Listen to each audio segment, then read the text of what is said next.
Oh, hello. Welcome to Gourmet, the channel where I cook my way through all the cookbooks I own and have never used. We're still here with Start Here by Sohla El-Waylly, where we'll be making twice-baked caramelized cashew baklava. Now that is quite a mouthful, but I love me some baklava. I know, I think normally it's like honey and pistachios and stuff, but this one's got cashews in it. I'm excited to try it. I'm actually making it for a game night with my friends tonight. So fingers crossed that this comes out well because it would be really disappointing to bring something terrible to game night. But let's get started. To start this recipe, we need to chop up a bunch of cashews. Ideally, you would be using this in a food processor, but I don't own one. So I'm just going to chop them by hand. Go ahead and measure out the cashews. Like I said, we are going to have to chop these by hand. So it's going to be a little while. I'll show you some of it, and then I won't torture you with showing you all of it because we need like a cup and a third of cashews, and that's a lot of cashews. So, I wish I had a food processor, but I don't. I don't really have space for one anyway, so it doesn't matter. And these are just the cashews I'm using. I know that they say salted jumbo cashews, so I might just add a little less salt as we go along in the salt category, or keep it and it'll be a little salty. I don't know. I haven't decided. But let's measure out our cashews. Like I said, we need 186 grams, and that's about a cup and a third. So, do I need to keep this in it? I'm not going to.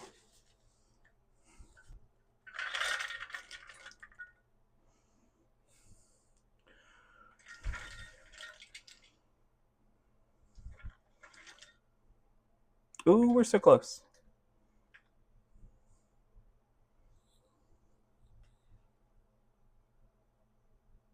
Okay, well, that technically put us over by a gram, but I don't care. So I'm going to go ahead and start getting these on the chopping board I have set out and slowly chopping them. Once they're chopped, I am going to put them in this bowl so that we can combine them with all the other ingredients. This is going to be the filling for the baklava. So, you don't want it too big. So that's just, what I'm going to do. You can kind of see what I'm doing. I'll get closer when I've got these in a more suitable size for a baklava. If you never had baklava, like I said earlier, I think it's normally made with pistachios. At least that's the one I've had. But I like it. It's just phyllo dough with layered with honey and nuts. So that's kind of what we're doing here, except we're going to be making our own simple syrup instead of a honey.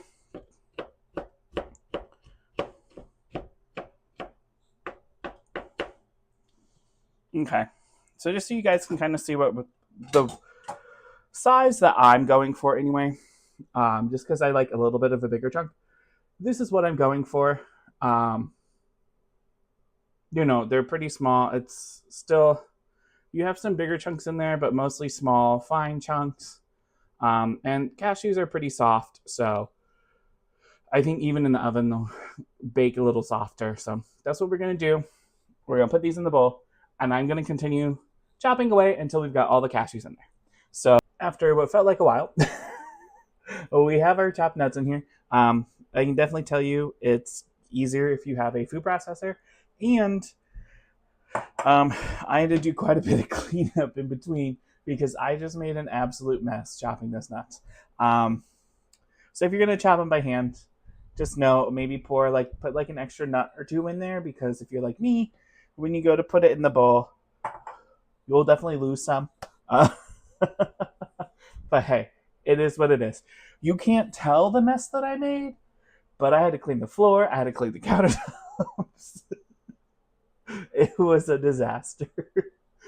With our nuts, we're going to go ahead and put in some cardamom, some orange zest, sugar,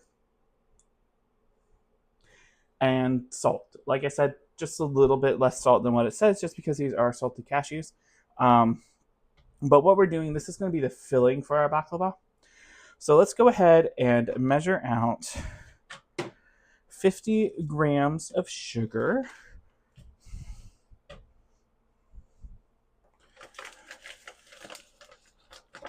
It was getting hot in the kitchen, so I did turn off the oven. So we'll just have to turn that back on. 50 grams is about a quarter of a cup, according to the recipe.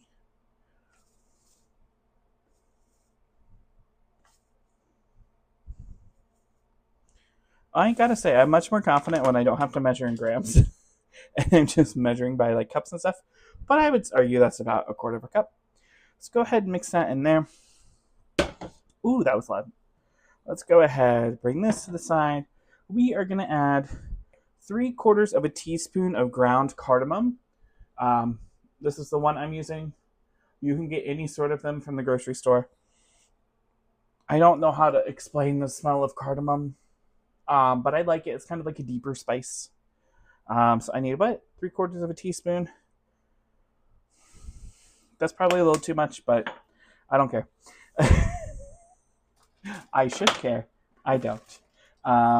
Let's go ahead and add just a smidge of salt.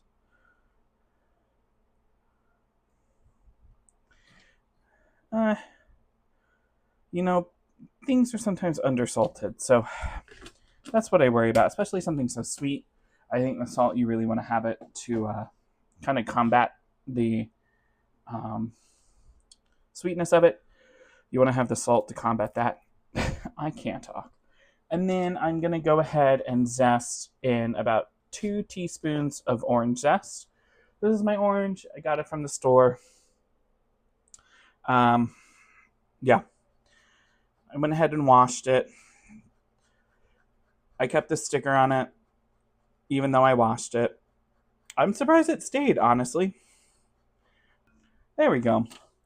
So we'll set that aside because we do need the juice later. And now I'm going to go ahead and stir this.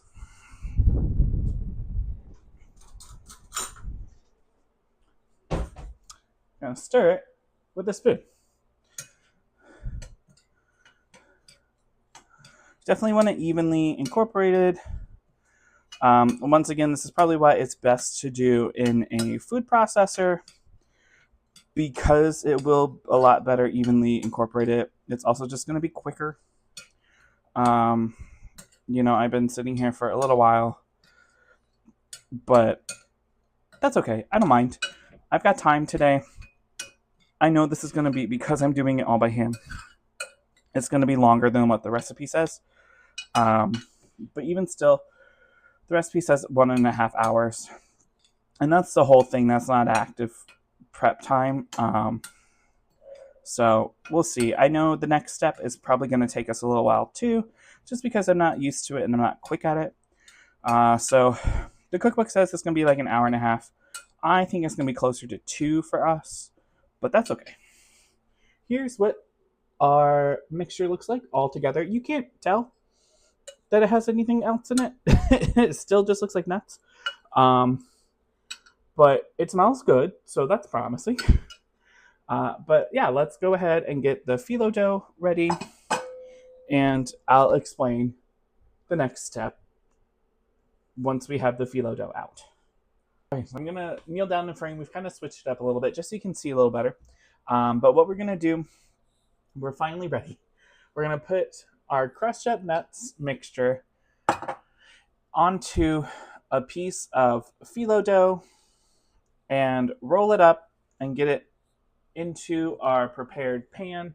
This pan, I just went ahead and sprayed Pam on it with a piece of parchment at the bottom, and this is what we're going to cook all of our baklava in. So let's try it. I've been having issues with the phyllo dough already today, so it's going to be uneven, but we're going to try our best. Now there is a specific way that the video says, or that the cookbook says to do this in. Basically, what we're going to do is brush our phyllo dough and then fold it and then wrap it.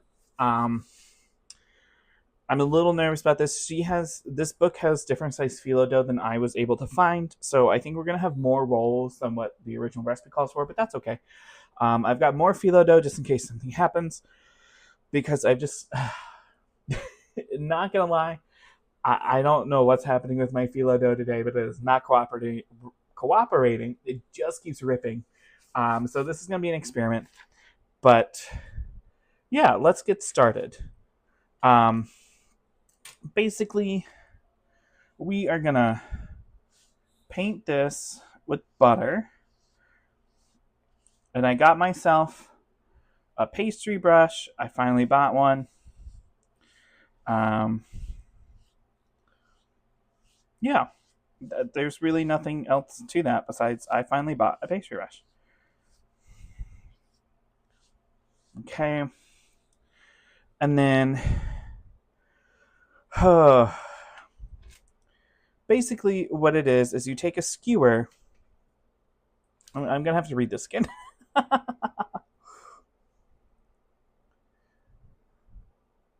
Okay, and then you take a skewer, or in my case, I'm using a chopstick, and you fold the phyllo dough in half over the chopstick. And then in here is where we're going to put our filling. I feel like maybe I was supposed to brush this with butter too. I am. Okay. I've messed that up already. Boop. Nobody saw. And then in here, we're going to go ahead, brush this with butter. That's partly what makes, like a baklava and anything with phyllo dough amazing is the amount of butter that goes into it.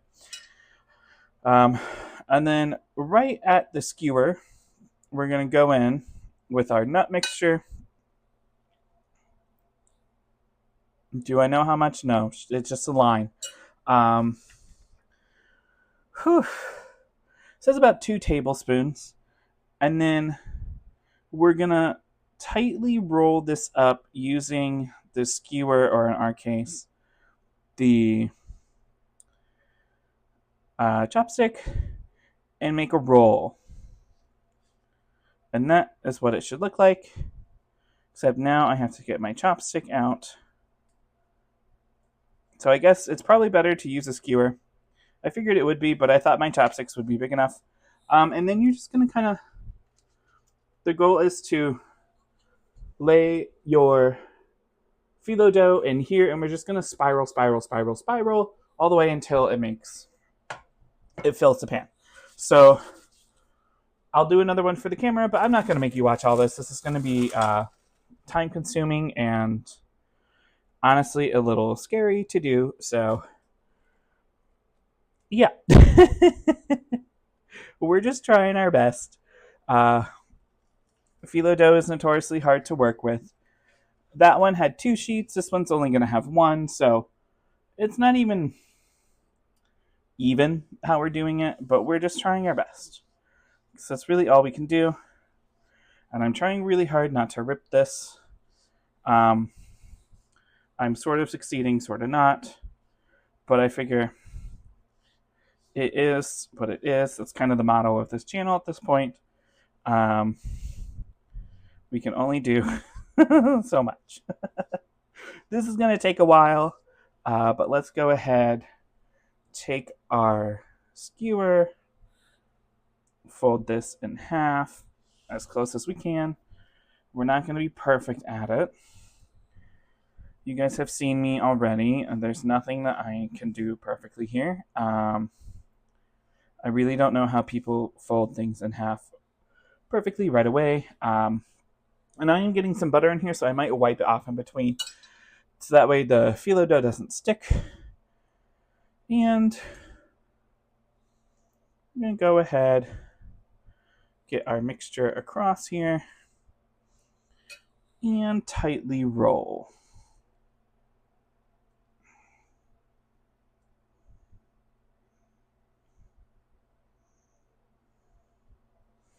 Okay. Pop out our chopstick. and put this connected to the other one. Okay, so there was two. I'm going to do the rest off camera, and I will. So after some time and some slight struggling, we have all of our phyllo dough ready to go in the pan. You can see we've got it spiraled. I do have to say this middle part was, I just smushed it. It got interesting in the end. And then just, it doesn't say so in the recipe, but because I had some dry spots on it, I did just kind of pat everything with butter right now. But we're going to go ahead and put that in the oven at 375 for about 25 minutes until everything's golden brown. And then we get to make syrup. So I'm going to put this in. I'm going to get everything ready for the syrup, and I'll see you guys then. While we have the baklava cooking, we're going to go ahead and make the syrup. I got to say, guys, it smells so good. And it's only been cooking for just about 7 minutes or so. So I am excited to try it. But we're going to go ahead and get everything for the syrup ready. We are going to measure out our sugar. Once again, this is in grams. This is the only part in grams, but we need 300 grams of sugar, or about a cup and a half. So I'm going to go ahead and pour. Just going to empty it. Ah, perfect. Okay. And then our new bag of sugar. Ooh, we were close. There we go. We have 300 grams of sugar. We can go ahead and pour that in our little sauce pot. And then that's all we're going to measure. We do need half a cup of water, so I'm going to go ahead and get half a cup of water in here. What I'm going to do actually is, because it does say to add some orange blossom in here if you want to do that. I don't have orange blossom water, so I'm going to use vanilla, which is also in the recipe, but I still have some orange left on my zester, so I'm just going to pour the water on top of that, and I don't know, maybe it'll do something, maybe it won't. But I just thought that could be interesting. Kind of also, get some extra flavor in there. So there's that. I don't think that really did much, but some of it came off. And then I need a quarter cup of freshly squeezed orange juice. So let me go ahead. I've got my orange here.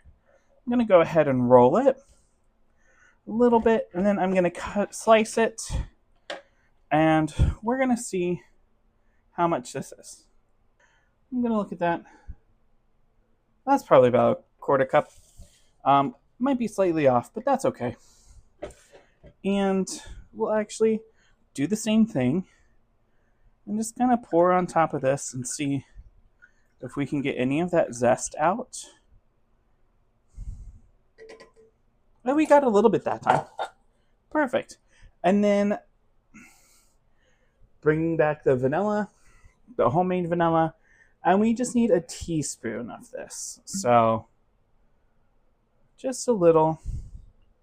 And now we can go ahead and heat this up. And it's going to heat, per the recipe, for about 5 to 7 minutes. And we just have to get all the sugar dissolved, basically, and then we can pour it on top of the baklava when that's done cooking. We've got about 13 more minutes on that, so in theory, these will be done right about the same time. The syrup's going to be done a little bit sooner, but that's okay. So I will see you guys when the syrup's done and we're ready to pour it on top of our baklava. Okay. So our baklava is out of the oven. You can see it's nice golden brown right now. And what we're going to do is we're going to go ahead and pour on, or ladle on, our syrup like you would a traditional baklava. Now, the next part of this is going to be interesting, because instead of stopping here, which you can, the cookbook says you totally can, and that would make it more of a traditional baklava, what we're going to do is stick this back in the oven and kind of caramelize this syrup. And hopefully that's going to kind of, I hope it's going to caramelize. That's what it's supposed to do. Sorry, I can't clearly ladle and talk at the same time. But we've got our syrup in here. It's going to caramelize and get it a little crunchier is the whole goal. So we're going to stick this back in for about 20 minutes. So here we have our baklava out of the oven. I did have to put it back in because I had left it in the pan for a little bit. But we went ahead and basically twice baked our baklava.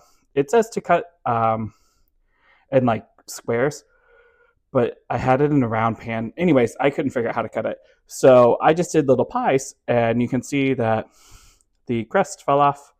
But this is what it looks like on the inside. It feels nice. It feels crispy.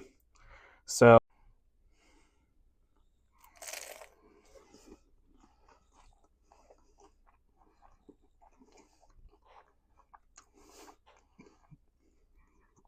I gotta say, it's pretty good.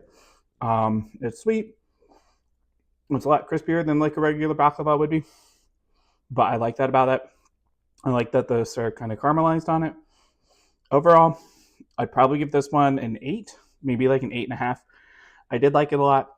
The only hard parts were folding out the phyllo dough, and then because I don't have a food processor, I had to hand chop all the nuts. But I would make this again. I'd happily make it for other people. Yeah, I think this one's an overall win. I know the ending is a little weird, but hey, that's what happens when you travel to other places with these. So I will see you guys next time. Bye.